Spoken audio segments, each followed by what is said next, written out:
I want to turn to something we started off talking about at the beginning when I asked you about the state of transatlantic relations, and you mentioned that you see the U.S. as a strategic ally. I believe you also said you see China as a strategic ally. Now, this is coming on back of several European leaders making a trip to China. We had the Chancellor Scholz go there recently, Mr. Sanchez, as well as Mr. Macron and Ursula von der Leyen, the European Commission President.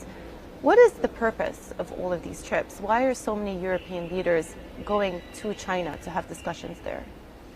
First of all, on China, our relationships are more nuanced, as you mentioned. So, indeed, we see China as cooperation partner in some areas. For example, in global fight against climate change, China is the biggest emitter, so we need to cooperate.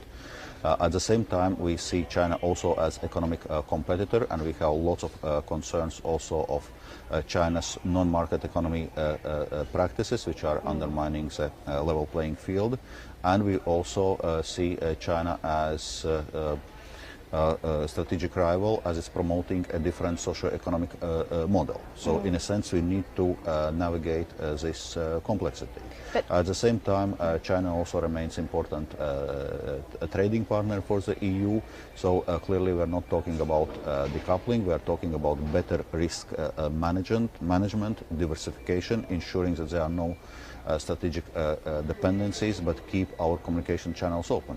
It's a very tricky line to navigate, but let me just ask you this. Is there any red line that China would have to cross for you to say, enough is enough, we can't continue fostering this relationship? And here specifically, I'm talking to the potential for China to get involved in the Russia-Ukraine war. Indeed, that's a very important point, and indeed the quality of EU relations with China will depend on China's position concerning Russia's aggression against Ukraine and atrocities and war crimes what Russia is committing there.